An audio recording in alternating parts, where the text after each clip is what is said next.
Everything we know, the entire universe, might just be a simulation running inside a supercomputer. In this dream world of the imagination, anything is possible. Join us on the Simulationist podcast as we explore our culture of simulations. Hello, everybody. Welcome back to the Simulationist podcast for another week of podcasting goodness. This is the 179th iteration of the show, recorded on the 14th of February, 2016. My name is Josh Levin. Happy Valentine's Day. I'm Ryan Kirkby. Hey, Ryan. How's it going? Not too bad, not too bad. Not very romantic. I did have a lot of work that needs to be done today, and then I've been really tired because I've had a lot of work this week. Yeah, I just realized we're recording on Valentine's evening, and we didn't. I guess I didn't give you. I guess you figured out whether you're doing something or not with your wife on tonight. No, we've decided to delay it a little bit. Well, one, it's always rather hard to get both a good reservation for a good place to go out and eat, as well as good service on Valentine's Day, because, one, it's really booked everywhere. People going out on Valentine's Day. Yeah. I'm pretty certain even fast food places are a little busier than normal. It's like, oh, I love you, dear, but I only have $2 and 30 cents. Let me get you something from McDonald's. Love is love. Yeah. I'm not going to judge I'm all it. for that. But the other factor is that the people who usually work don't want to be working on Valentine's Day because they, chances are, have something to do on Valentine's Day themselves. Yeah. So you get places that are overbooked, understaffed, and usually not by the best staff all the time. I guess this is why it's better to do things on, like, your anniversary or whatever. I believe the anniversary takes a much higher precedence than just Valentine's Day. Because then it's only you two being special that night. So, like, everybody in the restaurant is, like, all these couples. And yeah, you're not competing against any other couples, trying to show how much they love each other. That said, it was nice to see, one of my coworkers got a flower for their beau. And all that. And it was nice. It was a good old rose with a baby's breath and all that. Not a whole lot of roses. Because it strikes me as just, and from a modern perspective, rather stupid to try and make a rose the symbol of love for Valentine's Day in a month where roses are not really big on growing. If I had my way, it would be a much more logical thing for the season, and it would be something like turnips.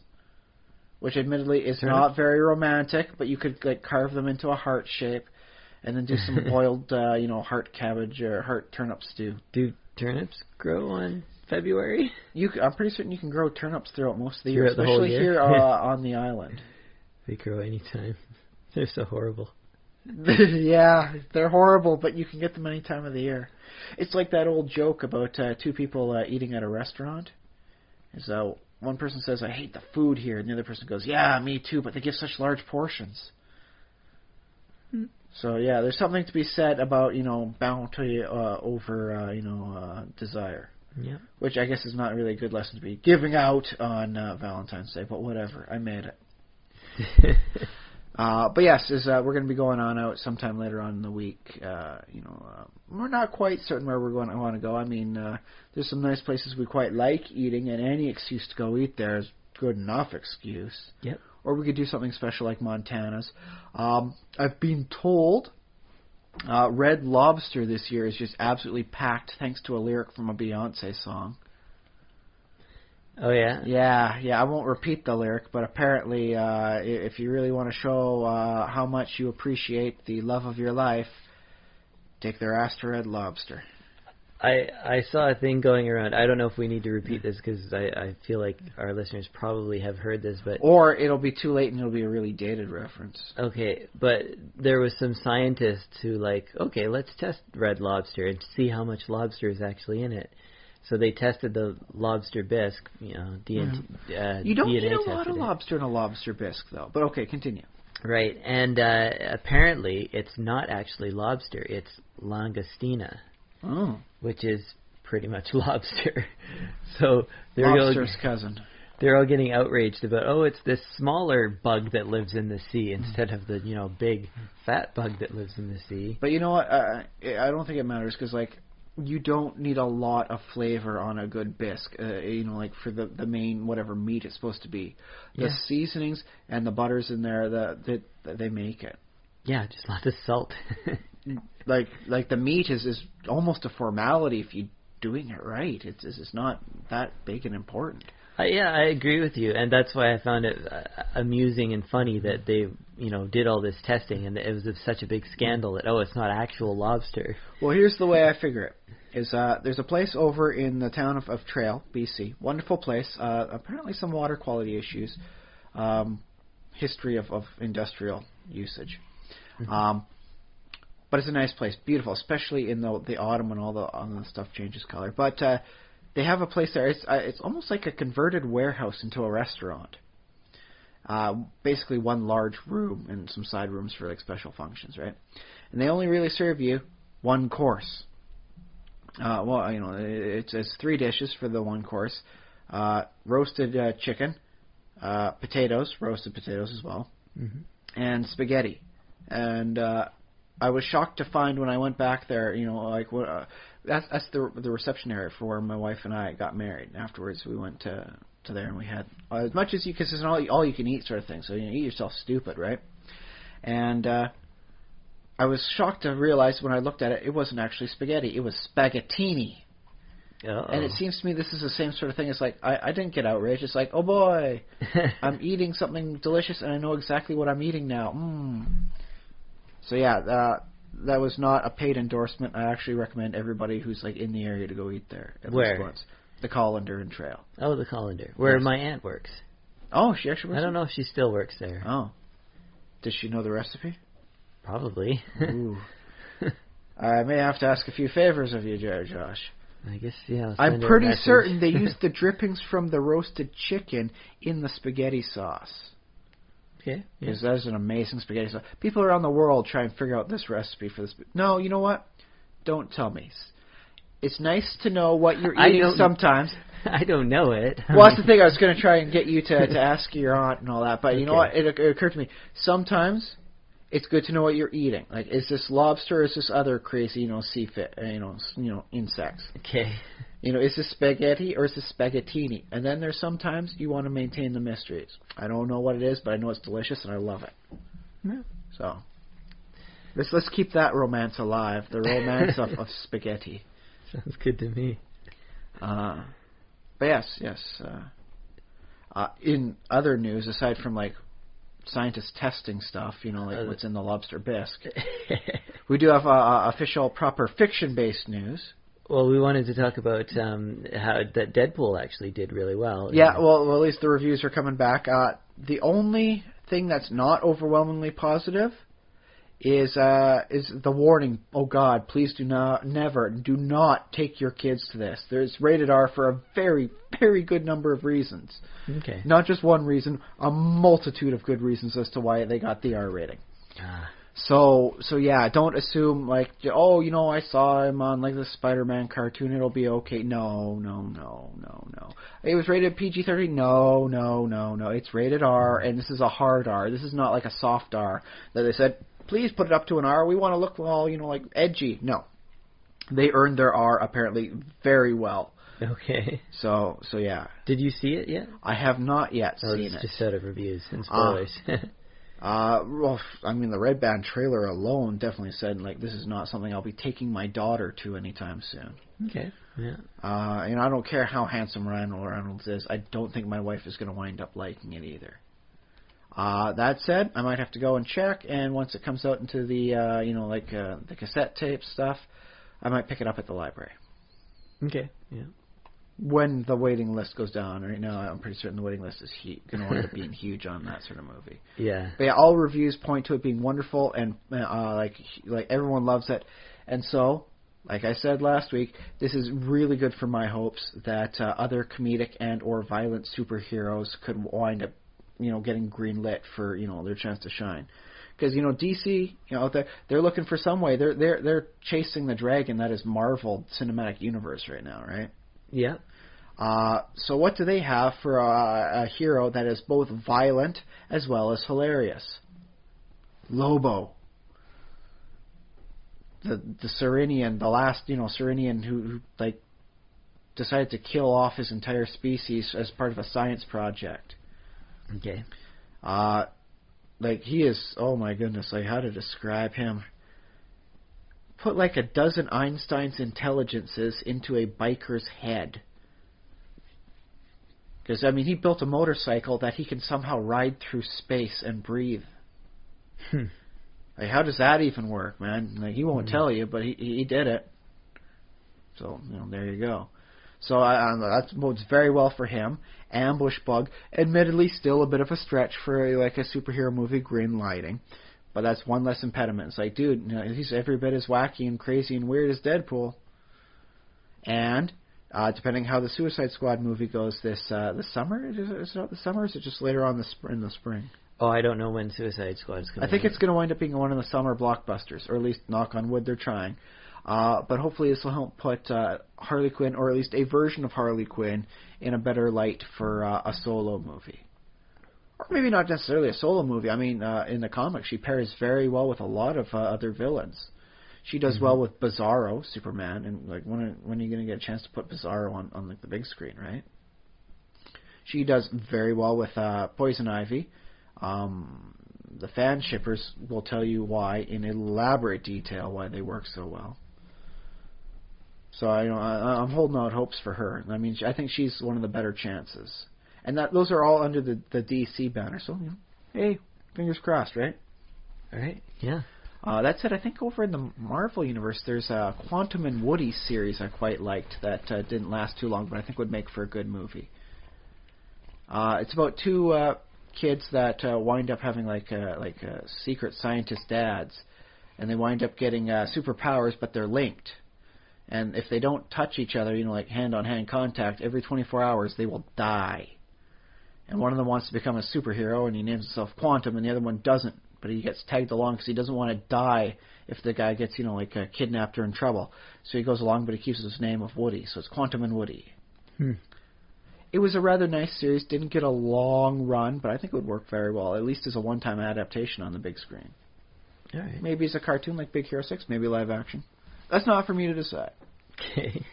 But we also have other news, regional fiction news. There is, according to our newfound knowledge, another convention coming up in Victoria in March. Yeah, so Godicon is gone, if you listen to our podcast. I lament so deeply. Yeah.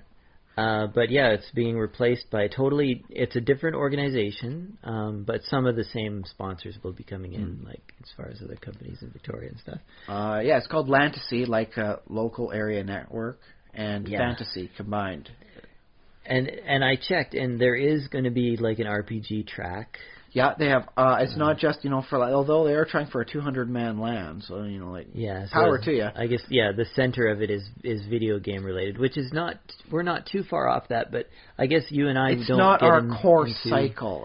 I've never been big on the first-person shooter genre, aside from Wolfenstein. I will confess a long-running love for the Wolfenstein series. Back when I was too young to have officially been playing it. Don't ask questions. Okay. But let's see here. Aside from that, yes, they've got RPGs.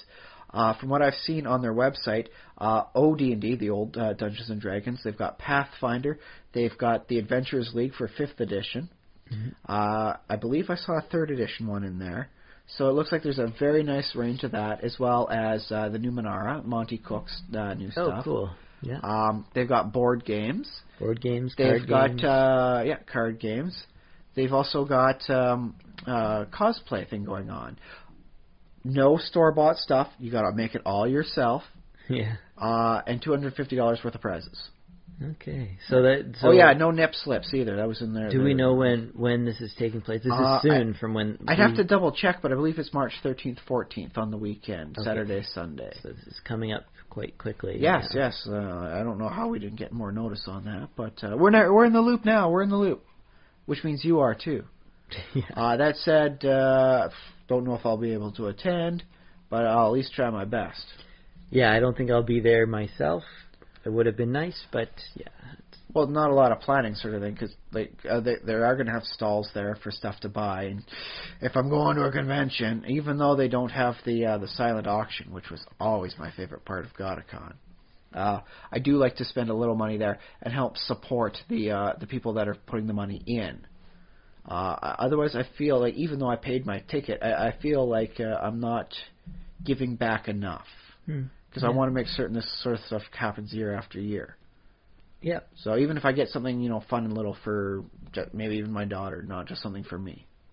Yeah. So hooray. Cool. And another little tidbit that people probably already know, but there is going to be another Harry Potter book. Yes, I remember hearing about that as well. Yes.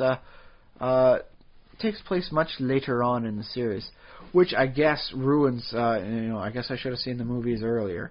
I am admittedly very far behind on watching all the movies, but I guess that means I know who does and does not die if there's another Harry Potter book. Yeah. Unless it involves clones, in which case wizard clones sets up a very interesting precedent. But, okay, no. I guess when I'm done the podcast with you, I'm going to have to go over to the Victoria Public Library website and see how many Harry Potter movies I can reserve. Just to make sure I get myself all caught up officially, now that the spoilers are starting to come out, because it's so old the spoil tag has rotten on them. That's my fault. I'll admit it. I'm sorry. All right. Good. Bess, also, if I'm not mistaken, there is a Roll for Initiative at the end of the month. Yeah, and for our listeners who don't know, Roll for Initiative is it's like it's a gaming get-together. A bit of a mini-con, sort of. Yeah, it's like a convention almost, because there's several tables. Sometimes there's only one table, but the idea is to get several tables set up in the same building and space and have a lot of people gaming. It's all D&D so far. I think sometimes somebody will bring a different system, but it's all D&D, happening on the Saturday the 27th, the last Saturday of the month. Well, I was doing some thinking, and I was doing some searching, and I was able to find the old HeroQuest, like instruction booklet and all that sort of stuff, as PDFs. So my biggest fear about actually using my HeroQuest system is that something would happen. Oh no, this is ripped. Oh no, this is gone. And so it'd be I don't know if I trust strangers to that, but I have, a grid-based thing I can put, markers on, dry erase markers and, all that. So, with a few minis, I could run a HeroQuest adventure there, if I could get the time free to do so. And it winds up taking about the same amount of time as a regular Dungeons & Dragons adventure, so, if I get 4 people who want to, be barbarian, elf, dwarf, and wizard, I could do it. That's possible, yeah. We'll have to, we have Alex's email address. We'll just contact him. I have the equipment. Yeah. All I need is 4 people who hopefully will play together as one and not die halfway through. Yeah, no guarantees on that with a group like this. I won't lie. I've never run the first adventure in HeroQuest without someone dying. Yeah. Everyone tries to play in a much faster version, as much less tactically minded, and all of a sudden, we're in over our heads. We've opened too many doors, and there goes the dwarf. Oh no! The HeroQuest, it suffers from the same problem that a lot of cooperative games do, in that it's sort of optimally run. It's basically a one-player game, because it's the DM, one player or game master. One-on-one. Because that one player, the best way to do it is to have that person make sort of all the decisions, rather than each person getting to decide, I have my own agency. I'm going to run it. I want to open a door. Oh, well, yeah, open the door, but don't have everybody run to different doors and open them all at once. Otherwise, you'll face 4 rooms full of monsters. Yeah. You are in hostile territory. Yeah, but then, if you're all sort of so coordinated, then it's basically... you can have 4 people at the table, but basically one person is sort of leading. That's fine. You have a leader, but then everybody else is okay, yeah, okay, fine, I do that, sort of. Well, it gets a little better once you get a little bit of money under your belt, so you can get some better equipment, and that way you're a little bit more able to be independent. Yeah, so you could go into a room and just you've it done on yourself. How many adventures did you do with that? With me and my brother? I don't know, probably 4 or 5, maybe. Yeah, and after a certain point, you guys were able to split up into teams of 2 because you were well geared enough to get coordinated, and work it out. I don't really remember ever splitting up, but I think we must have at some point. There were a few times you guys were effectively in fighting on two fronts, so you were two independent parties at one point. Okay. Just with a secure back. It's like, I got your back, bro. Yeah, that doesn't sound like an optimal strategy, but I suppose there might be situations where it's unavoidable or whatever. I know in at least one adventure pack for the bonus, you are always being confronted by creatures charging up from behind you. Like they're attacking you in waves or things. So you have to clear the way in front of you as well as defend the way behind you. Very interesting tactic I would like to try in a D&D situation sometime. Okay. So, yeah. Well. But yeah, okay, that's an interesting little tangent off that one. But I suppose, it doesn't necessarily need to be D&D. It's just that's all they've done so far. So people can come on out and join us. But otherwise, we're just going to have fun. I have an adventure ready to go. I don't know if we'll have enough players, but if we do have enough players, then I'll be able to run a party on scenario there. So that's going to be fun. I hope, I cross my fingers. I hope I get to DM, but either way. See how it happens. If I play, I play. If I DM, I DM. Yeah, it's going to be fun. Either way, you're having fun, right? That's right. Then there's no way to lose. Yep. Okay. So aside from that, what have you been doing this week, Josh? Well, I guess, I went to a lot of, I went to basically a different comedy show every night. And it's only been 6 days since we did our last episode, right? Yeah. But still, that's a decent amount of culture you're taking in. You are part of the scene, man. I suppose I am. Telling stories, making up jokes, little short bits at a time, but it's it's all fun. Not bad. What else? And I played Minecraft. I did a lot of road building in the last week. So do you use roads in the same way that people will cleave out a hill to build a road through? Do you make it go on top of it, or do you do like an elevated roadway like you see in like Metropolis sort of thing, where there's those, oh yes, here's the road, and it just happens to be 15 stories off the ground, which is why you might have to save everybody from it whenever there's a minor incident, people go shooting off the side. I do my roads basically following the terrain, but if there's a really steep hill, I have to make a decision on what to do with it. Sometimes I tunnel through the hill. If it's really big, I'll do a tunnel. If it's kind of gradual, then I will. I don't like to build roads that are 45-degree angles. I like to do about 4 blocks at a time, so it's 4 meters over. So 4-to-1 ratio. Up. Yeah, about that. Yeah, I must admit the 1-to-1 never seems very natural looking. At least a 2-to-1 for me. Yeah, exactly. And I usually do three wide, and I usually make them out of gravel. And then I make them generally flush with the ground, but if it's I like to build through plains because it's nice and easy that way. So if it's on top of a really long straight stretch, I don't bother digging into the ground. I just put the gravel straight on top.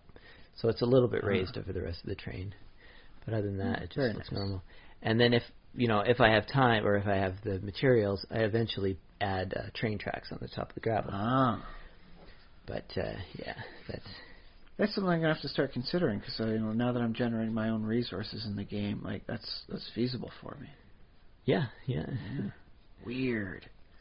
But the point of all that was to sort of join the towns around and sort of have an area that I can work in, and now I'm going to start in between all those towns, on the roads and stuff. I'm going to be building all those wool statues I was talking about. Oh, yes. And wool, playing around with wool stuff, maybe a wool maze, something like that.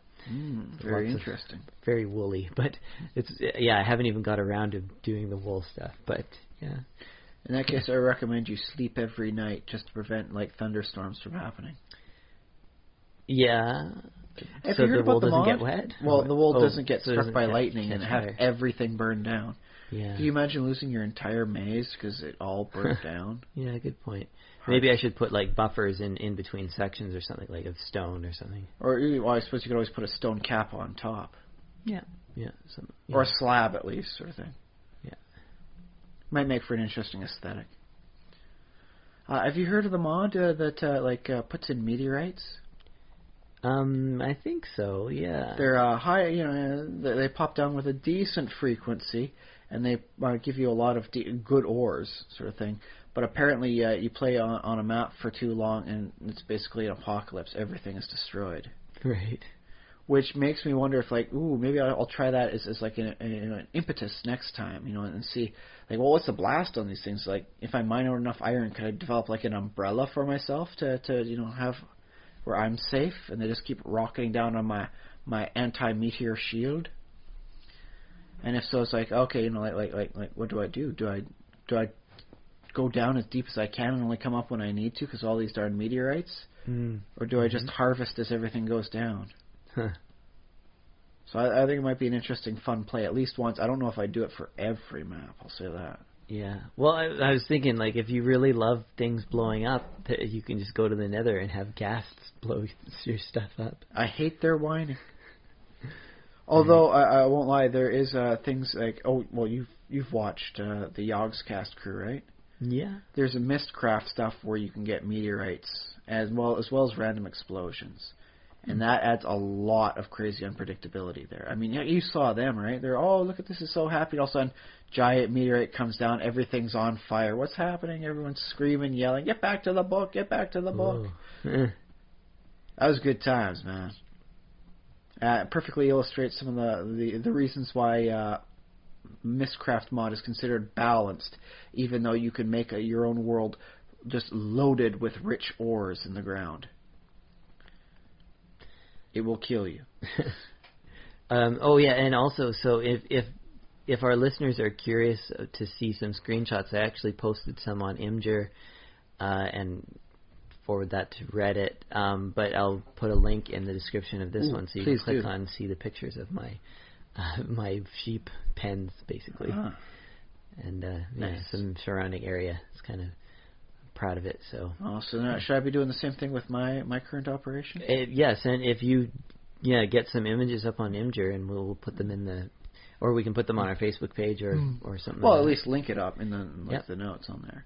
But I got tired of being able to do absolutely nothing for getting any of my mods to work with the Bob Gary's Global ores. Okay. The golems wouldn't knock it down. The lasers and all that wouldn't do anything properly on that. So in the end, I just decided to piston farm it. Not as space efficient as I would have hoped. Oh, boo-hoo. But it actually looks pretty badass. Yeah. Because I got the chisel mod, so I got some nice looking sandstone pillars that pop out once a day. I got the clock from Bibliocraft to time it out so I don't have to hit any switches. Golems collect up the excess reads. I've got it all automatically processed through Buildcraft stuff to turn it into what I need. And the Java barrels system teleports it into my massive storage complex. So, woo! I am very enthused about that. So you're growing ores. Well, it was either that or I used one of the there's a mod to the Thaumcraft mod that would allow me to tinker with animals. And one of the things is creating an ore bore, which changes a pig into a creature that it doesn't produce any usable meats or anything like that. It's just too rocky and too brittle.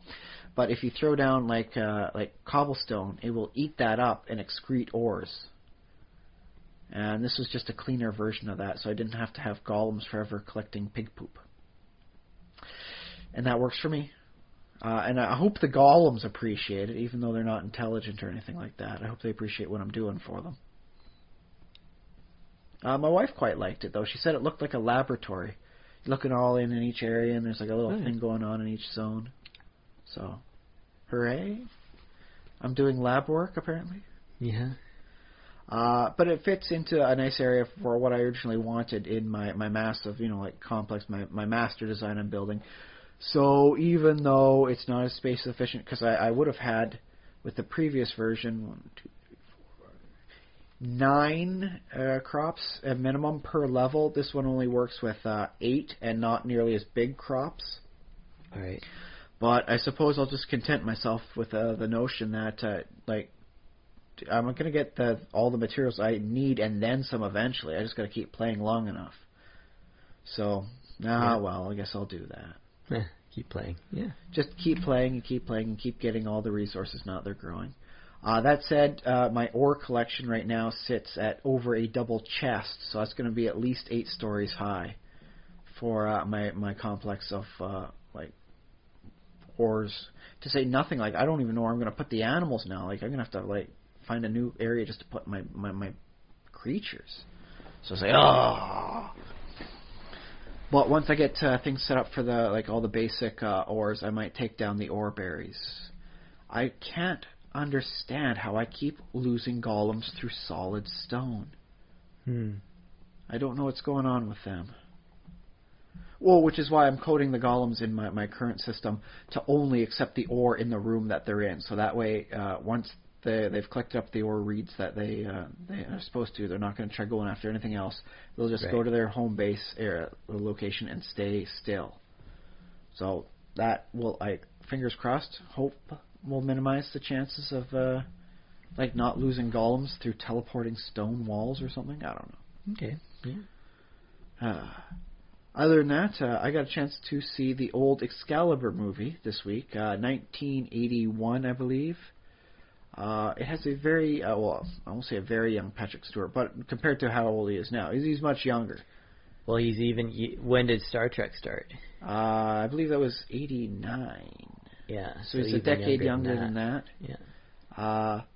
But yes, he has touched the Sword of Power. He has touched Excalibur. Woo! Didn't pull it out of the stone, but whatever, it's just good. The story was quite well done. The backgrounds were very well done, especially for their time. Some interesting odd use of lighting.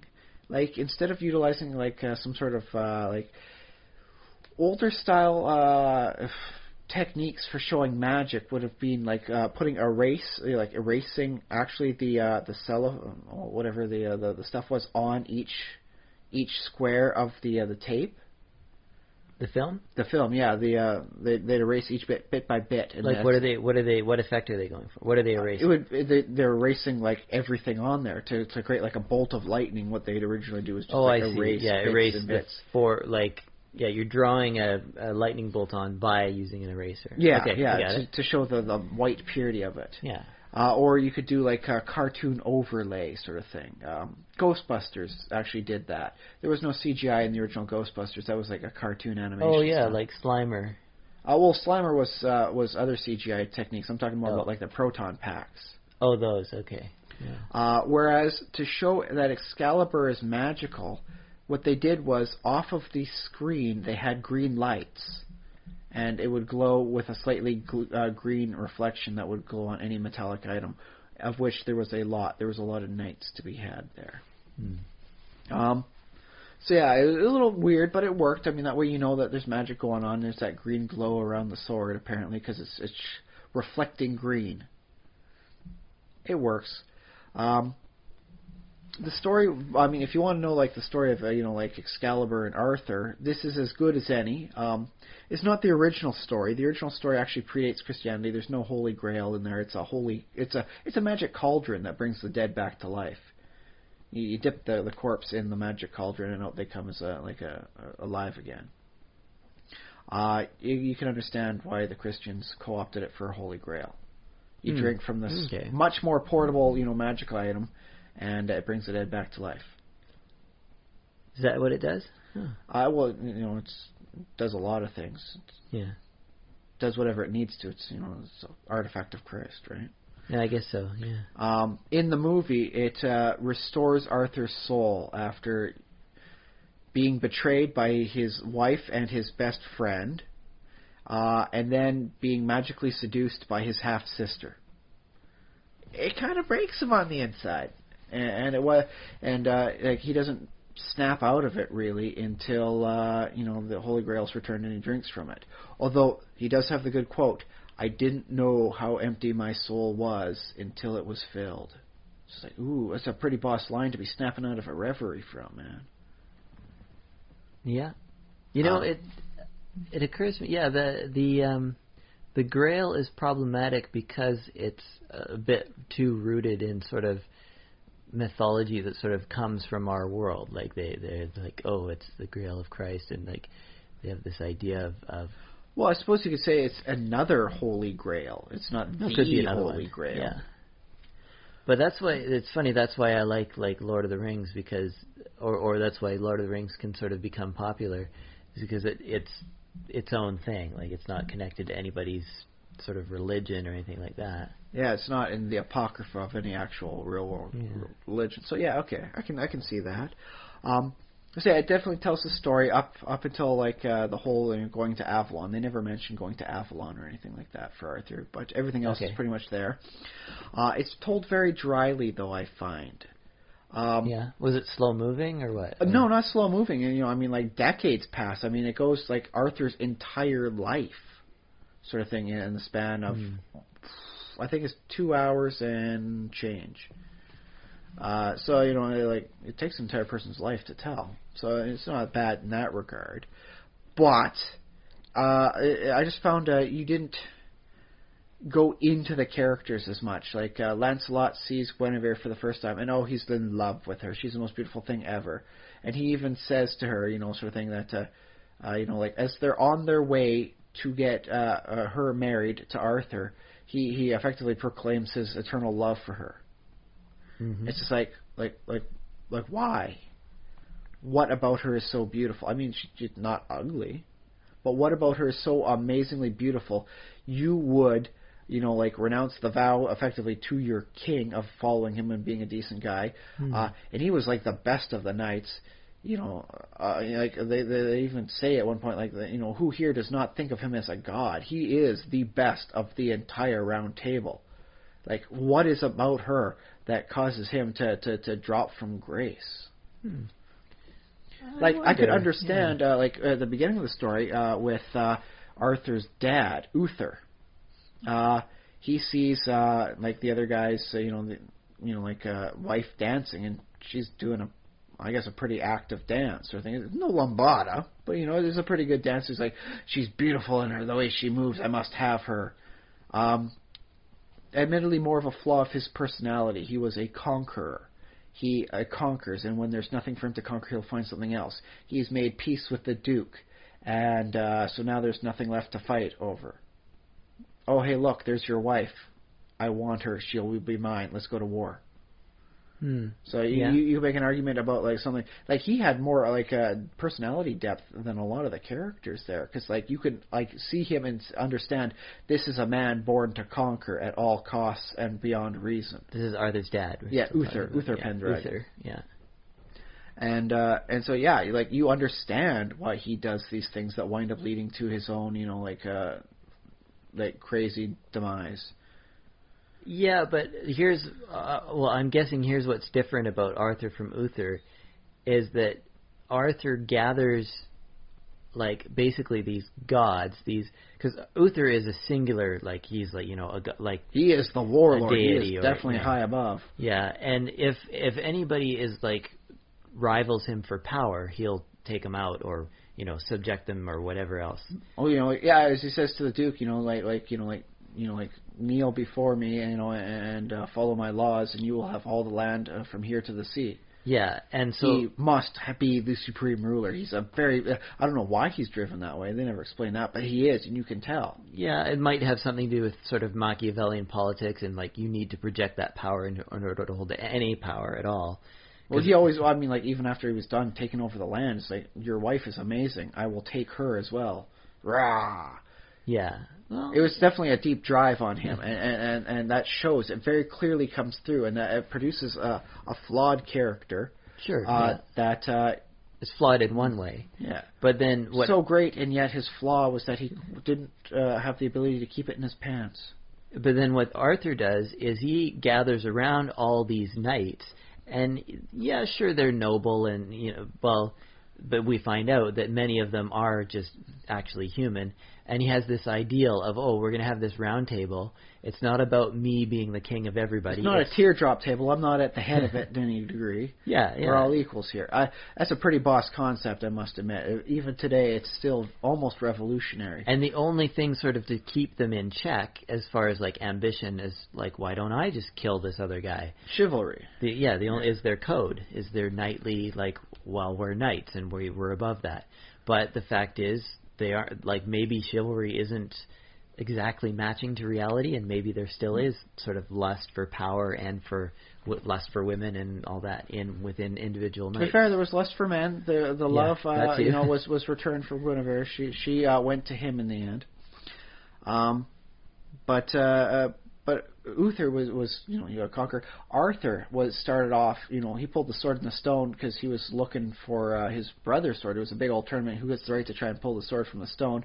Some kid nicks this sword, and Arthur is the squire to his brother, and so he goes, I gotta go find a sword, and he's running after the guy. Oh, hey, here's a sword. Pulls it out. Hey, that was the sword in the stone everyone was fighting over. And people aren't willing to accept it because, one, he is not a full knight, he's just a squire, and two, he's only a kid, effectively. Pretty much grown, but effectively still a kid, right? Yeah, sure. Which is where, the whole bit comes in with whether or not you're going to follow or not, and he's got his settle politics. Yeah. Patrick Stewart is the first person to go by his side who's not a family member, which I think is boss because Patrick Stewart is an awesome dude. And he says, if the sword says a boy shall be king, then a boy shall be king. And right then and there, he's on the side. Woo. Yeah. But because he proclaims himself first, his place is getting attacked, and so once Arthur comes to term, dude, I got to be the king.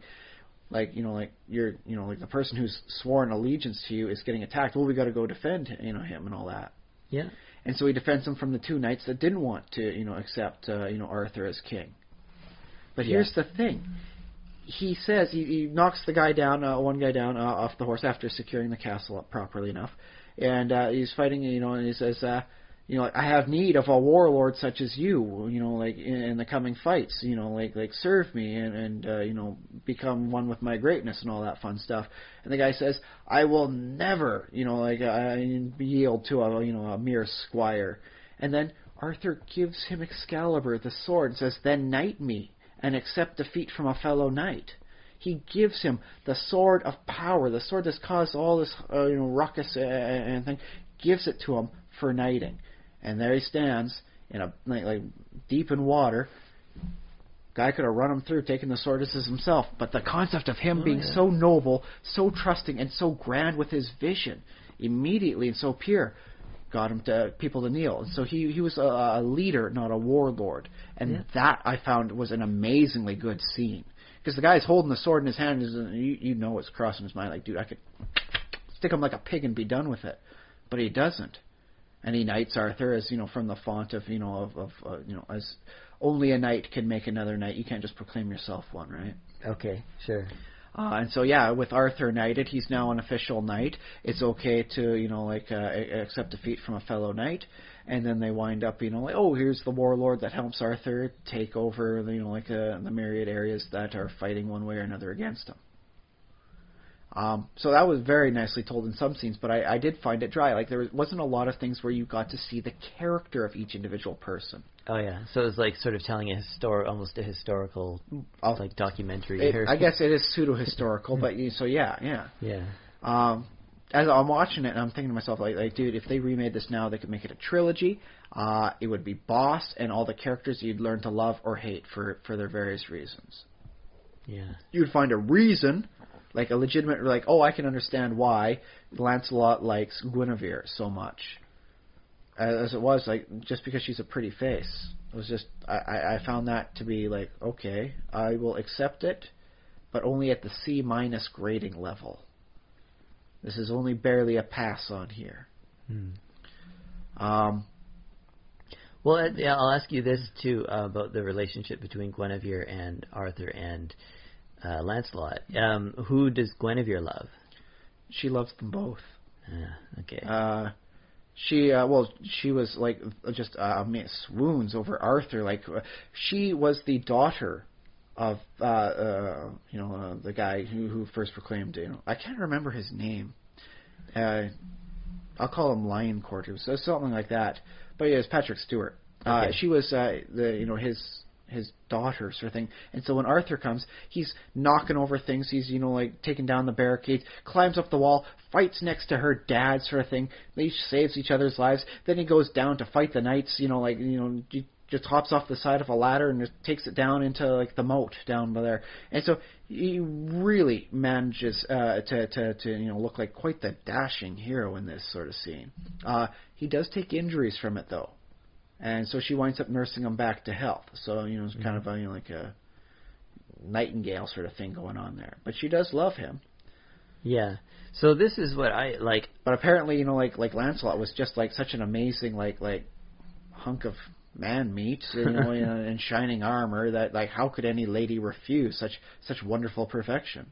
The thing is, like, if you're Lancelot and you're getting signals from Guinevere, it's like, and I imagine, like, I want to even... It wasn't so much signals as it was, you know, the looks. You know, when he's not there, she's, looking at the space on the round table. He can never be there because he sits right next to her, and it's very uncomfortable for him. Yeah, but it and not just me, in like, the one spot in the armor. In a sort of a noble tradition, it could be considered noble for sort of Lancelot and Arthur to just go ahead and fight over that like woman, right? Like, I mean, and in the end, they're such good win, friends. Right? They can't bring themselves to can't. do that, because it would go against the code. It would go against their friendship and everything. Is it like? Isn't there a part of the code that sort of allows for sort of duels? I and can trials beat you by up for your combat? lady. No, it's not that. Like, I challenge you because only one of us can have this woman, and she loves us both, but it's not allowed to have that. Yeah, because they're Christian morals and all you that know, sort of thing. may the like I challenge you to a duel. May the best man win. No cheating. No, none of this. And then if I die, I'll die gracefully, or whatever. Well, so that's the thing, though. There's no code for that sort of thing. Dude, if there's a code, it falls under dude, not cool. I know that you don't get a chance to fight for the lady, but dude, not cool. Historically, she's a married woman, or at least when you know, like she was a fiancée, you know, sort of thing. Sure. Historically, there have been countries, and I don't know if England was one of them, that at some point in history did allow for duels as a way of. I don't believe stuff. the lady would be married in that case. It would be a single lady you could duel for. You could only duel for a single lady. Yeah. Well, but All single ladies. You can marry a widow, right? Yes. So yeah. But the concept of Lancelot killing the king so that he might take the queen as his wife. Yeah, that doesn't work in chivalry, I guess. Especially not for Lancelot. Lancelot was a really decent guy by every person's standards. Yeah, but like, well, and maybe this is a question of different cultural values, but I can imagine a culture in which, yeah, that's just fine. Like, that's how it works. Like, it would be nice to have it all laid out, you know, sort of for one way or another. But then if you got the most beautiful lady around, you are never stopping the fight. You know, like good luck having a peaceful marriage. Well, because you are always having to take duels from people that want to bone your wife. The other thing inherent in that, though, is also if you are arrogant enough to think that you deserve the most beautiful woman in the entire kingdom, like that's sort of such as Uther believed. Yeah, then basically you're saying that you are better than any other man in the kingdom, right? If you're setting yourself up as, you know, she's the ultimate woman and I deserve the ultimate woman, therefore I must also be better than the king and I deserve to be the king too. So yeah, basically the queen and the kingdom sort of come as a package. And then no, because then like everyone's going to wind up fighting because they're going to say I think I deserve that lady, and so then what good of a ruler are you going to wind up being if like all your time is spent accepting challenges from these horny guys trying to bone your wife? Well, except that no, because that was sort of how it worked, sort of in Uther's time, in that it was sort of a disunited kingdom, and whoever could take power would, and like there sort of wasn't that sort of honor between warlords, and they would just, you know, if he could kill him, take his wife, turn me into the Duke so that I might sleep with his wife surreptitiously. She will never know. Meanwhile, the Duke dies out and about, and thus the time of mating and the time of his death are incongruous. And Someone got some explaining to do. But then, yeah, Arthur sort of ushers in this new era of all of being these... a dick. Because his knights are warlords. Like, if it weren't for Arthur, sort of, or somebody else in that case, they would not have bettered themselves. Although his knights would be these same sort of bloodthirsty warriors fighting each other. Yeah, maybe Lancelot. Sure, he would have a certain level of. He would still be watching the bridge, waiting for the true King of England. Yeah, that's kind of how they met. Okay. Yeah, it was a thing. Yeah. But here's there was two bits that got me. One in like I really wish they had told the character better so I could understand. Which was towards the end. Arthur, once he's got the Holy Grail, my soul's back. Once again, the man I used to be, goes and finds Guinevere. She's spent the last, 18 or so years in a nunnery. She is a nun. And he forgives her. And then, later on, it turns out she has Excalibur the entire time. Yeah, that was gone. Hey, so he's got Excalibur back. All right. Long story. He left Excalibur, between the two of them when they were sleeping after, post-coital relaxation. He brought the sword to bed with them? No, they were off and about, Lancelot wouldn't stay in the castle, so he was camping outside. And Guinevere goes to him. Arthur finds out, and he drives the sword between the two of them to show how much they have driven a sword, a wedge between everything. Yeah. Guinevere had kept it the entire time. So, hey, he's got that back. And then later on, he does fight side by side with Lancelot one more time. And he forgives him. Okay. And it's just one, that is an incredibly, I don't know if I'd have that in me to say, I forgive you to, the person who slept with my wife or my wife sort of thing in such a situation. Mm-hmm. That is a very hard thing for anybody to say that they would do. So this is the mark of a truly remarkable individual. It's something that, it stand out. Mm. Where did it come from? Where did this level of, forgiveness come from? And I would have loved it, as a more modern trilogy where you get to see the personality of the people, so that you could see where this comes from, because that is, oh my god. So it wasn't apparent from the sort of what you're shown on screen that he felt this way.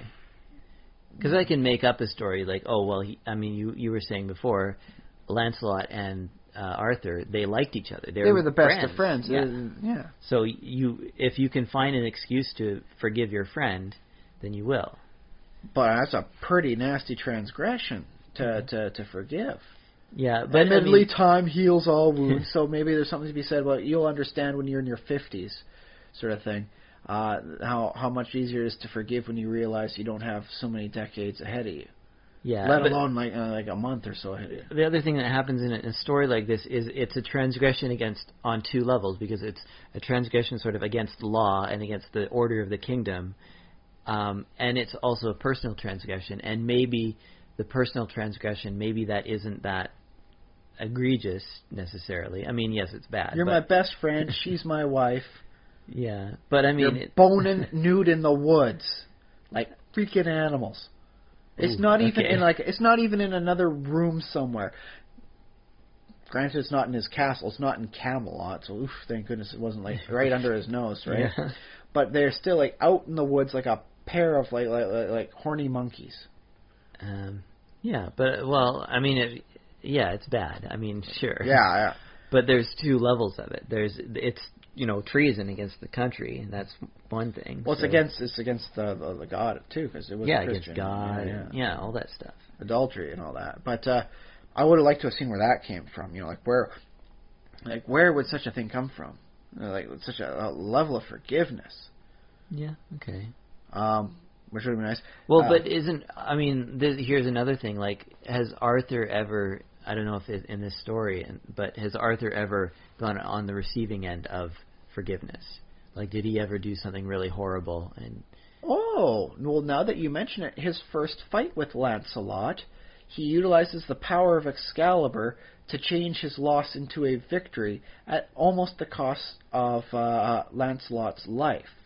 Yeah. It does break Excalibur, and that's when Arthur realizes, this was not something I should have done. This was horrible. I don't deserve this. And then, Merlin says, well, throw it into the water, because tumbled down. They're fighting by some water now. Throws it in, and because of his incredible ability to understand, like, he was not worthy, and he realized the level of his error, the Lady of the Lake pops up with, like, Excalibur unbroken. Okay. I don't know if they got like a dozen Excalibur sitting under the water. They're just waiting, you like change it out for the next one, or if she's like just quickly reforged it. But he learned, the power of what happens when someone can forgive you when you realize you've done wrong. So it wasn't until he's seen like Lancelot's penance and Guinevere's like decades in a nunnery that he's able to forgive, and so he winds up acting like the Lady in the Lake to try and repair the broken Excalibur. Yeah. Okay. So now that you mention it, I can see a nice parallel between those scenes. So maybe that does show a little more clear than I had originally watched. Yeah. But I gotta say, maybe I'm getting old. Maybe I'm too modern a person. But the concept of like what gives you right to be king of England? It's a sword, a weapon of war. Or did you see Monty Python? Some lady chucking swords, quick reset. No, it just struck me as I'm watching. It's like this is a really bad way to say why you should be ruler of England, because you have a weapon that happens to be the best weapon of all. That's like what gives you right to be the most powerful nation on Earth, America? I got the bomb. Well, by the way, I wonder, as a quick tangent, how many people have written Excalibur on the side of a nuclear weapon? Oh, yeah, good question. Yeah. Who knows? I bet you it's more than one. But I was talking a little bit about the symbolism of having the best of everything. Like, in that sort of warlord culture, it's like the guy who can take the only person who's going to be able to take the best sword is going to be the best swordsman. So basically, he pretty much had everything going for him. I mean, he had a magician, Merlin, not just the magician, not just a magician, not some conjurer of cheap tricks, right? This was Merlin, buddy. Yeah. He's got a magic sword, the manifestation of the right of rulership. Yeah. And for a brief time, he had the most beautiful lady in the kingdom, albeit it was not his wife. So there's something to be said about, trying to forgive people that are messing around with married women. Although, I think the biggest lesson I learned out of the entire movie was, dude, keep it in your pants. You cause a lot of trouble when you can't. And I think I know of a few people I've known over the years that could stand to watch this movie and see if they can get the moral of the story. Not gonna name names. Oh, yeah, okay, let's not. But also, there's a bit of a parallel in. Do you remember The Hobbit? The one ring to rule them all. Well, they have a one ring. That's not a weapon of war, though. Well, what they also have is they have the Arkenstone, and that's the dwarf. The heart of the mountain. Yeah, and the dwarf who holds the Arkenstone, that's the king of the dwarves. Well, at least the king of the mountain. Yeah. Sort of thing, because he's got the heart of the mountain. I guess that has a nice symbolic sense to it. But neither of them are weapons of war. Like what gives you right to be the king, under the mountain? Well, I've got the heart of the mountain itself. Well, if you've got the heart, then by extension you are the heart. What gives you the right to rule over everything? I've got the one ring of power. Okay, I suppose, why not? Yeah. What gives you the right to rule England? See this weapon? There's no weapon better than it. You got a problem with that, buddy? It seems a very aggressive manner of that. Well, yeah, I see what you mean. I definitely agree it's aggressive, but there's something to it. I suppose you had to be aggressive in that day and age. Yeah, something to it, just the fact that the only person who would be able to, get that, the best weapon in the country would be the guy who had the best armies and the best. He didn't have the best armies. When he got the sword, yeah. he was a page. He was a squire sort of thing. He was not. He had nobody. He wasn't even the best swordsman. He needed to train at that. He got handed the kingdom well before he had any infrastructure set up to have any peaceful rule on it. Well, this is interesting too because it's like this. Yeah, it's like this sort of historical system of like this sword gets sort of passed around, like back and forth. I don't know how many generations back Excalibur went. It was forged when the world was young. Okay. So apparently, like all like noble ancestors had it. Yeah, and or at so, least around England. So there's this tradition of like, oh, the most powerful guy, gets the most power, the best sword, the best beautiful women in the kingdom, and all these, and has the best armies and stuff. If he can take them. Yeah, and that's sort of that whole fighting back and forth, warlordism and stuff. There's 3 generations of this family causing war, by the way, I'll mention. Yeah, well, I mean... Uther tries to unite the kingdom and winds up causing untold conflict. And then once he makes a deal, and then, like, not even like a fortnight after that deal's been brokered to cause peace, he goes to war with the guy he brokered peace with to get his wife.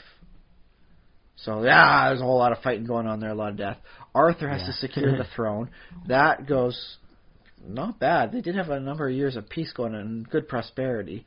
But then, once Mordred winds up getting of age, he goes to take over the land. There's more fighting.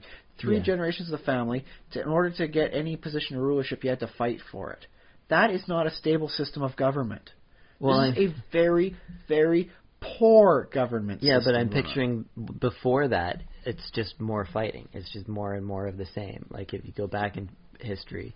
But what if nobody cared who was ruling over everyone? This guy rules over us. No one's fighting. Let's just grow crops in the mud and eat stuff until we get like a disease and die. Well, I think this is the idealism that we sort of begin to see with Arthur once again, because they're like, oh, if this powerful symbol, instead of like the most powerful man in the kingdom taking it, we sort of leave it up to chance or fate or whatever, or just say, the gods decide that, or God in this case, I suppose. Yeah, it wound up going from the gods to God. There was mention made of that, like one god displaces the many gods. Our time is ending here. But so says Merlin. Yeah, instead of allowing this sort of clash of warlords, it's just like, no, let the sword end up with who it ends up, and everybody sort of agrees to, I'm going to sort of submit my strength and will. Not everyone does, though, Arthur, with the sword. Uther had the sword, and not everyone was capitulating to him. Well, that's the old way of seeing things. And then it's this whole idea of, let's give the sword to a child who can't possibly support his reign, but if we sort of form a ring around him, then we support each other in that way. And that way we're not, at each other's throats, because it's like, oh, no, we're sort of protecting this But they still had to secure it through fighting. And there's still fighting. And then Mordred, like wanted the kingdom, Arthur said, all I can give you is my love. And he's like, that's the only thing yours I don't want. It was a pretty boss line. I mean, that's a pretty nasty burn on your dad, right? That's the only thing yours I don't want, Dad. And then he winds up going to war to take it over, and it was winning before Arthur wound up doing his final stand with Excalibur. So it would have wound up being 3 generations, and I feel really sorry for the people of England around this fictional point of time that never really occurred. Right. Because it's just like every time the next generation of ruler in this family came up, he had to fight it and cause like a lot of death. Yeah, because not everyone was a knight. Sometimes you just got to get a bunch of people with swords to hop over the wall and start swinging at things, right? I think this might have been part of the purpose of the Arthur Legends too, was that sort of describing this world of chaos transitioning into sort of a world of law or a world of divine granting, where it's like, and yes, there's still chaos, but assumedly, England turns into the England that is historical. Still, there's bloodshed, but it's sort of a relatively stable kingdom for the most part. I was just thinking about like what would happen after the end of it, because like Mordred's dead, Morgana's dead, Arthur's debatably dead. There's that whole bit about him like dying versus like him going to Avalon, where his body is in a form of stasis where he shall arise when he is needed the most again by England. Okay. So Arthur is, for all intents and purposes, dead. Yeah. The only person in the story, I guess, spoiler alert, not really, it's an old story. It's like 1,000 years old. Okay. No spoiler alert. The movie's like 35 years old. No spoiler alert either. The only person in the character list that's even alive come the end of it is Percival. Which admittedly not a bad guy. I mean, like he starts off as kind of an idiot sort of thing. He tries to become squire to Lancelot sort of thing, and he's running behind him. It's like, oh, hop on, and I'll give you the ride. It's like, oh, I'll just run the distance. It's like, it's a 20 days ride to the castles. I didn't know the world could be that big. So very much, like the innocent sort of thing. And he's like the only guy who survives the 10-year Grail quest. He's the one who gets the Grail in the end. He's able to answer the question, like what is the secret of the Grail, and who is its owner and all that sort of stuff. Right. I won't spoil it because it's actually kind of a spoil boss that. sort of thing. Yeah. Well, that's the thing. I'll explain that in a bit. But yeah, he's the only person in the end who survives. So he will wound up being like, unless everyone goes to war and like spin the roulette, see who wins for that. Like King Percival is next up for the line, I suppose. Okay. The only member left of the Round Table. Somebody at some point must have like drawn up at least some sort of fictional line of kings from the Arthurian line to the sort of modern line of kings. Like, well, that's the thing. This one's supposed to happen in the Dark Ages, but the Arthurian legend goes back almost around or to the same time as the Hadrian's Wall going up. Yeah, so it's the Roman times. Ancient. Yeah. Yeah. It's quite an old story that's gone through multiple layers. But yeah, I won't spoil out the whole thing about like how Percival finds and gets the Grail, because I think it might be the best part of the story. Very much most adventure based. Right. But also because I love the Grail quest as a concept. Yeah. I don't believe people use it often enough as a term, and I think they should. In which case, the Grail quest is you're out there and you're searching for something and you don't really know what, you don't really know how to get it. They don't do the Holy Grail. Is it? They're told a cup it's of some kind. Officially, it is the cup that Christ drank from during the Last Supper. So they know what it is. They don't really know what it looks like. They don't know what it looks like. Okay. No. Do they know what it does? No, they don't even know what the heck it's going to wind up doing. Do they know why they want Arthur it? has told them. Arthur's kind of broken up after the, the betrayal of his wife and his best friend. And then Morgana, his sister, winds up weaving some magic to look like, his wife and delude him into believing, that she is Guinevere. And she winds up having sex with him. So, Arthur realizes that one, his seed is shot true, so now his half-sister is also going to be the mother of his only child. Oh, I see, yeah. By the way, the actual wife, no, that part was not magic-induced hallucination, by the way. That actually happened. Boy, could have Morgana saved a lot of trouble if she had said, oh no, Lancelot and Guinevere didn't have the affair, I just wanted to break you down with my magics. And then he wouldn't have to wait 20 years for forgiveness things to happen. They could have been a united front a lot better. Okay. But Arthur is really shaken up over the whole thing, and his soul is basically broken out on the whole thing. It's absolutely shattered his heart and soul. Yeah. Well, this is part of that pattern of, okay, I have Excalibur, then the best sword in the kingdom. Now I have a woman, the best woman in the kingdom. All of these. I got the things. best knight in the kingdom. He's my best friend, man. I got it going on, homie. Yeah, he's this sort of king, and he's achieving and then losing all of these sort of markers of what it takes to retain a kingdom, right? He kept only the crown. He lost everything else. Yeah. Excalibur was gone, his wife was gone, his best friend was gone, his best knight was gone. And I would imagine, a holy relic, or the holy relic would be a real prize in that. So if you can't... it's not that. He needs to find something that will restore the land. It's explained, sort of thing. But when Arthur ain't doing so well, neither is the land. Sure. The divine thing. It's an old trope. But he is absolutely just shattered over all the stuff that just more stuff than most people I think could keep saying got heaped onto his head, sort of thing. And so he basically tells them, he's being carried around, sort of thing. Is like you have to find the Holy Grail. Don't know where it is. Don't know what it looks like. Don't know what it does. Don't know how to get it when you know where it is. But that's the Grail quest. It's that search that you don't really know what you're going for. And then it's also not exactly getting what you want. It's what happens along the trip. It's not the destination. It's the journey, sort of thing, right?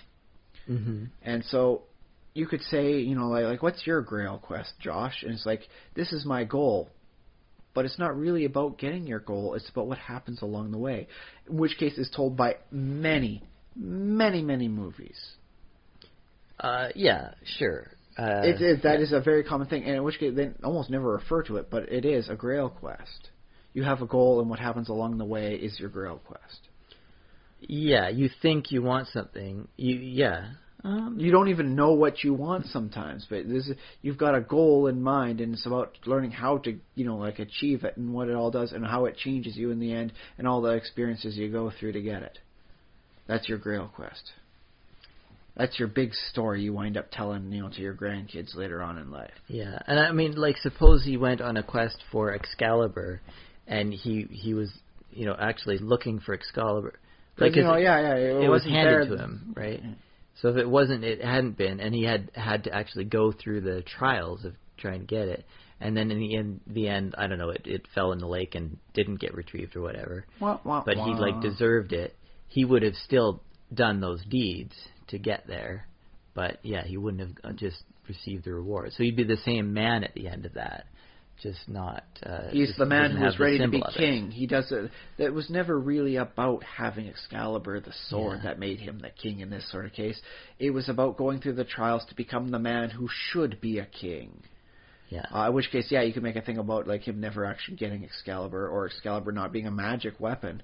It's like something to lure you along a path that makes you become the person, makes you conform into such a way that you will be the king. Yeah. Whoever can, get to Excalibur becomes it. I like that idea too. That it might be a bit of guilt again, in that he sort of the kingdom fell in his lap. Like he was just a child, and he got all these. I mean, sure, he did some. Not a child, not like he was not 8 years old at the time, sort of thing. He was like in the end of the teens, sort of thing. 17, 18?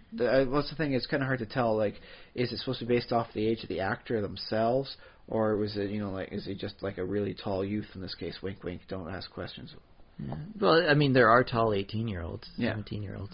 Yeah, he's still considered quite a lad, sort of thing. He wasn't even knighted and all that sort of thing. Yeah. Yeah. I can imagine. Yeah, it sort of. If things start to go wrong for you, you think to yourself, oh, well, maybe I'm not the king that I was supposed to be because I never went through these specific trials. But Arthur never went on the Grail quest. He stayed in Camelot, passively ruling. I mean, at that point, he's... How old is he? I would take him through his entire life. I imagine he'd be in his late 50s, early 60s. 50s or 60s. The Grail quest took 10 years. He had 10 years of prosperity, so there's 20. We'll round up, say he was 20 years when he was... growing up to become the squire and all that sort of thing. So there's at least 40 years all tallied in. We'll say another 10 years to unify the kingdom, because he does grow a beard during the case, the whole thing. So we'll assume a minimum 50 years old. Yeah. Okay. So which is pretty good in that age, sort of thing. So it's a bit like an atonement in a way, or I mean. But yeah, so long story short, I won't spoil exactly how you get a hold of the Grail and all that, because in the end it's not going to matter for you, sort of thing, because I guess I can't spoil it in that case, because it's not your Grail quest I would really spoil. Whoa. Right. That's a pretty deep thought there. But I mean, in the end, it's I sometimes wonder how they would tell it as a trilogy in a more modern style. I was thinking about it too. It's okay, I remember how this is supposed to be like this. In the first version, it's not supposed to be the Grail. It's supposed to be a magical cauldron that brings the dead back to life. And so, would they? How far back would you go? How many layers would you peel off this onion of the story? You mean add more of the history into the story? Well, it's the thing. Would you tell it in multiple overlapping iterations? Would you tell it from the three types of Arthur: the old legend where it's all pagan, the sort of Middle Age, sort of thing from the medieval ages, or would you tell it from a more romanticized, era sort of thing, where you've got all this added stuff where Merlin ages backwards? He was born an old man and he becomes younger as he ages. Oh, well, I'd have to make those decisions. If I was if you were the director, if you got the whole thing greenlit for you, hey, here's we'll say you get good actors, here's $100 million to film it. I'd have to make those decisions sort of on an individual basis. I wasn't a fan of Benjamin Button, so... I kind of like Merlin being timeless, honestly. Yeah. But then sort of like invent what is he? Like, is he some kind of angel or spirit? Well, see, that's the thing, is according to some of the stories, his father was a devil, so he's effectively a cambion. So, yeah, half demon. Sort of thing. Whereas other things is like, he's just a really old mystic. Like, like he is the personification of the magical forces of his era, and with Christianity taking over the land, he knows his time is over, and so he starts bowing out. This is his last chance to make the world a better place, which is why he's working with a warlord such as Uther, which is why he takes Arthur as a baby, a newborn baby, by the way. Like, this is just like, dude, just give him a little time to get weaned off, get the jaundice out, man. No, man, he takes that kid quick. Oof. Apparently it kills the mom, it breaks her heart, sort of thing. Postpartum depression to suicide. Yeah. Harsh, right? But yeah, it's his chance to try and make the world a better place before his era is gone. And so, like, Merlin himself is almost worth an entire story on its own. Like, okay, there you go. You do like a trilogy of stories, and Merlin's just like a nice secondary character, and then you do like a shoot off of like the story of Merlin, and there's your extra fourth movie. There's the beginning of your Hobbit franchise to the Lord of the Rings. Yeah, well, I can imagine like maybe comic books doing because comic books like to spin off and stuff. They're cheaper to make than you can always do movies. limited runs. But that's the thing. I mean, like if you're doing this a modern day thing, and I bet you, I'm not the kind of person to bet money, but I got $20 saying there's someone in Hollywood every year trying to pitch Arthur as a trilogy to work up with the height of Lord of the Rings. Oh, I see. Yeah, maybe, probably. If there's somebody not trying to pitch in Arthur, or in Camelot, Excalibur, Legend, someone is not looking at it right. Yeah, well, there is that TV show, stuff, man, Merlin, the TV show. There's been a few Merlin series over the years, a few Arthur series, a few Robin Hood series, but the long story boils down to it's public domain. You can make what you want of it. You don't have to worry about paying royalties to anyone. So it'd be like, imagine the magic of like Harry Potter, and like all the wonderful, like big, cinematic scope of Lord of the Rings, but without having to pay royalties to anybody. Ooh, that's got to be the line. That's got to be one of the headlines they do when they're teaching and saying that we should do an Arthur trilogy of movies. I don't know how much it costs. King Arthur, not like Arthur, like the billionaire guy that they did back in the 80s. Okay, because they made Lord of the Rings, and they, I don't know what the royalties are to J.R.R. Tolkien, but the Tolkien estate. They made them. Yeah. Which is, I mean, I think they paid only a pittance compared to how much money they wound up making in the end, right? I think those movies did quite well. And I put Wingnut on the map, although it really should have been on the map when The Frighteners came out. Michael J. Fox movie, wonderfully done. Okay. Yeah. But yeah, I saw it, I loved it, and apparently I'm the only person who saw it because I didn't see it. Harsh. But yeah, I put that on the map, raised up so many people to celebrity status. I mean, John Rhys Davies got to really enter the limelight again. Not that he was ever, really out of it. I mean, he was the professor in Sliders. He was Indiana Jones's friend in the Indy movies. Yeah. He's done a lot of good work, sort of thing. But I mean, just think of all the people that wound up putting up into a good limelight and spot, sort of thing. What's his face? Who played Frodo? Sort of thing. He was always, he was coming out as a decent actor. But Elijah Wood. Yeah, this really put Elijah Wood as a big thing. I think the breakout character had to be Legolas. The ladies were going wild for that elf. Uh-huh. My wife still has a little plush, sort of thing of him up on the wall with a little postcard behind for her elf boy. So that really got Orlando Bloom up there. Orlando Bloom would be nothing without this, or not. No, it's big. But this one really. Okay. This one was his Excalibur, man. Like all of a sudden he picked the role of Legolas, and bam, he was a Hollywood megastar. This was his. The Lord of the Rings was his Excalibur. Is Orlando Bloom a megastar? Well, I mean, he was getting he's got some good roles. He's gotten some good roles, and people were asking him for stuff everywhere. He's done like the historical epics. He's done work with the Johnny Depp and all that sort of thing. I bet you can eat wherever he wants and not have to pay. All he has to do is put his signature down on a few pictures, and he doesn't have to pay wherever he goes. Is that how that works? That's kind of cool. I think, well, as a marking of like how big a celebrity he is, I think he's got the people will recognize him. This is Orlando Bloom. Like, tell you what, your meal's free. Just like have a few pictures of like me, the waitress, and the chef sort of thing next to you, like shaking hands and smiling. We'll pay your meal. Have fun there, sir. I think he's up at that point, which I think qualifies as like celebrity megastar. Okay, yeah, all right. At least in my books. I don't know if my definition's off on that or what. I think that sometimes happens. I don't know if that always happens. I think sometimes, yes. Well, some people, I mean, you definitely want to say, dude, like, I met Orlando Bloom, man, like here, see, look, I got the photos up. It's all over on Facebook now, man. I mean, I do hear, like, nightclubs pay celebrities yeah, like come $5,000 a night to go their there. club. Yeah, so I know that goes on. But I don't know about everyday regular restaurants. Like, it's like McDonald's. Well, if I'm eating at Montana's and Orlando Bloom comes in, and I get the opportunity to have a photo of my wife next to Orlando Bloom for her posterity forever, and I will get that sort of thing like printed out and put up as a legitimate picture up on the wall with frame and everything, I will pay for his meal. Okay. Yeah. Because the opportunity to have a photo of my wife, smiling and hugging, Orlando Bloom, her elf boy, I'm not passing that up, man. All right. Yeah. Okay. Yeah. Well, sure. Yeah. I guess that's how that works. Then. Yeah. So that's why I put him up in the megastars thing. Yeah. I pay for his meal, so I guess other people would you would. too. If I do what other people do, I'm pretty cheap on this sort of thing. Okay. But when it comes to my wife, there's no upper price limit. Just what the credit card will allow me to get away with. Right. Yeah. But in the end, I mean, it was a very good movie, Excalibur. But it was just so dryly told. I would have loved to have seen more character personality come through.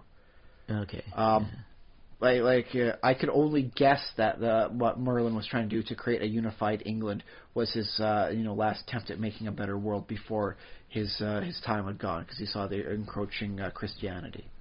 Mm-hmm. But that was never explicitly mentioned. It's just something I inferred out of it. Like he knew his time was coming to an end. There are other worlds that can still use me, so he's planning on apparently like hopping to another reality or something. Oh, cool. Yeah, that was pretty boss. But I would love to have seen more. Like why is Merlin trying to be the man behind the scenes to create a nation? Why? I can kind of guess why Uther was born to conquer and all that sort of thing. Maybe he was groomed to conquer by Merlin. Yeah. Maybe Merlin taught him too well to conquer, and he wound up being unable to quench his lust for conquering all things and people around him. Maybe Merlin didn't teach him enough of humility, and that's what he decides to do with the next generation. He's just, okay, messed up this one, I'll try again with the next.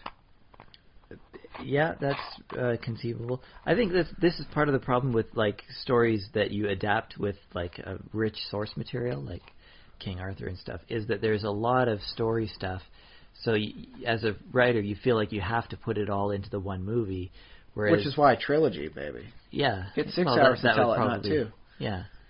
Because there's so much like ground that you're supposed to cover that you can't really spend time on individual sort of moments and sort of bringing those out and really feeling what those characters are feeling and feeling their motivation. Well, I suppose you could break it up fairly easily into 3 movies. I mean, the first one could go all the way up until Arthur pulls the sword from the stone. You get the story of Uther and the whole trying to create a nation, and then Arthur's upbringing, and then he pulls the sword out. And then the second movie would be the unification, the rise of the Round Table, and then end with the betrayal of Lancelot and Guinevere. And you have the sword, like where the first movie ended with the sword coming out of the stone. You got the sword going into a stone, sort of thing. As Arthur just effectively chucks it and goes away. Third one would be the whole bit about the Grail quest, and then the Mordred War. Yeah.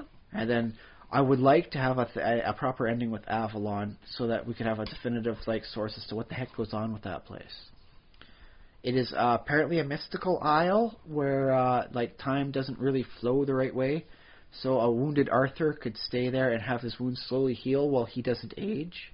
And apparently all the other greatest, soldiers and fighters are all sitting there throughout all of time, ready to come to the defense of the nation of England at its moment of greatest need, which is apparently not during the bombings of World War II. There is no record of Arthur returning at that point. Right. So apparently, sorry, England, there's something even worse on the horizon. But at least you've got a guy with a really wicked good sword on his behalf. Well, although actually he doesn't have the sword, it gets tossed back to Lady of the Lake.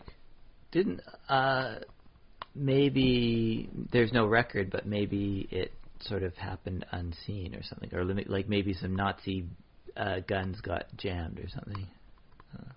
I expect Arthur was not exactly the most subtle of fellows. I mean, yeah, his weapon of at his side was also a symbol of rulership. Kind of shows you the level of subtlety he was working with for the era. Yeah. So take what you want from that, if you will. But yeah, like I said, the trilogy of movies, get the personality in there. I would say though, if I had the money to do a big old $100 million sort of budget, I would tell it at the height of the story with the most richness. The original stuff would be nice, and I wouldn't mind having that as a little thing to mention in the bonus features end of the DVDs. But I think it would really come through its own, where you've got the magic, you've got the little subtle stories about Arthur's is going to build Camelot upon this place, but he has a dream of two dragons fighting, and it's symbolic, and he winds up defeating the right dragon, sort of thing. A white dragon versus a red dragon sort of thing goes on. Have all that stuff go in there. Have the magic. Have the sorcery go in there. And really bring it all out to such a nature that would be best suited for the big screen. But that's just my 2 cents worth. I don't think I'm ever going to wind up directing the King Arthur trilogy. Okay. That said, I won't be, holding a grudge against anyone who is going to wind up directing it. I mean, do your best, buddy. I mean, it's some pretty big shoes to fill. Because the Excalibur was a good movie, albeit dry, and there's so much source material to work from. You don't have an excuse not to produce something awesome. Right. So, there you go. Although I will buy executive meddling for a little bit. Not all 3 movies, but a little bit. Like you will executive meddle? Oh, you're saying, no, I will accept it as an excuse. Okay. Why did this kind of play out a little weird? It's they thought it was a little symbolic of current politics in the U.S. We had to change it up a little bit at the last moment. Okay. Sorry. Yeah, I guess that happened. Just watch the extended features thing. We got the original cut in there. We managed to bypass it. I'll buy that. But I think we are getting towards the end of our 90 minutes. Oh, yeah. How can if we really botched up if I really got Avalon wrong, I mean how can people get a hold of us to tell us this? Oh well, go to our Facebook page. You can go facebook.com/thesimulationist. You can click like on the page, that'll help, and you can also type in comments, and they will appear on the left-hand side of that page. Those can be any length. I believe Facebook doesn't have a character limit. But if you want to send an even longer diatribe, email us at thesimulationist@gmail.com. Thesimulationist@gmail.com. All one word, no underscores. On the other hand, if you want to fire off something really short, 140 characters or less, tweet at me at Josh_Treylaffin. That's Josh_TRESLAFFIN. As in very laughing. Very laughing. That's my part of my new comedy branding. There you go. Well, let's see. You can leave reviews on iTunes for us. iTunes has a little space for reviews. Give us as many stars as you think we deserve. And let me see, what did I miss? YouTube we have a YouTube channel that you can comment on too. We'll see those. It's kind of just a bit of a relay sort of thing for if you want to listen to us, but you don't want to download anything. Just go hit the website. If I ever run completely out of money and can't support pay the server cost, YouTube is free, so that you'll find the podcast there. Huzzah! The price is right. Yeah. And what else? Oh, we also have a Patreon page which you can check out. Go to Patreon, do a search for us. To make sure Josh never has to rely just on Facebook. Yeah, that'd be one other thing to do. And yeah, on Patreon you can send us little, pledges or whatever. I'm not sure how it works exactly, but you can figure it out, I'm sure, if you want to support that. Is that all the things? I believe that's the best ways to contact us, yeah? Yeah, that's all the things. So yeah, have you ever seen Excalibur or anything like that? I actually haven't seen Excalibur, so yeah. I will say this. I remember playing a game way back in the day where you're trapped in a little village, and at certain points you wind up, oh no, something's happened to you, you've gone blind. And there was like a magic incantation, you could say, that would help you out a few times. And I never pronounced it right, but it was Anal Nathrak. I was always pronounced it Anal Nathrak. But turns out in Excalibur, the words of power and all that for spell casting always begin with Anal Nathrak, Anal Nathrak. So I finally get that reference. Okay. Only took me 20 years because I didn't see the movie in time. Does it mean anything, or it's just abracadabra? Kind of abracadabra. But hey, now I know more magic words, right? Yeah. Woo! So, yay. Why have you never seen the classic Excalibur movie? No desire? Is it too old for you? I never got around to it. I've seen plenty of movies. And that's the thing too, is I was looking at it in the library and I'm thinking, I've seen a lot of movies. And this is a classic and I've never seen this, and what's my excuse? It's right here. So I grabbed it and I rented it. And it's like, now there's no excuse. Yeah, and I wasn't aware of it as sort of an icon of, because there's so many people have tackled King Arthur and stuff. So I wasn't. I think aware of this that one gets repeatedly particular. mentioned by a lot of the people doing D&D stuff as one of the great films to watch to get yourself up to speed, right? And also, it's possible I may have seen it when I was very young and just didn't remember. I can see that. Yeah. I can see that. Yeah. Or maybe seen part of it if it came on TV at some like TBS or something. I don't know. In that case, I recommend you get a chance to watch it when you get some time. Yeah. As soon as you find no excuse to watch it. Don't make up one. All right. That's it. It is a little dry, so make sure you bring some popcorn so you can wind up picking through the kernels during the bits you're not interested in. Do we know if Excalibur was like a box office hit? I think it did pretty well. Yeah. Yeah. Everyone seems to talk so highly of it. I imagine it did well. Okay. Apparently, it wasn't that great. They didn't get any sequels out of it. And on that little chuckle, I think it's about time to say you'll hear from us again in 7 days. Yeah, I've been Josh Chalevin. I've been Ryan Kirkby. Thanks so much.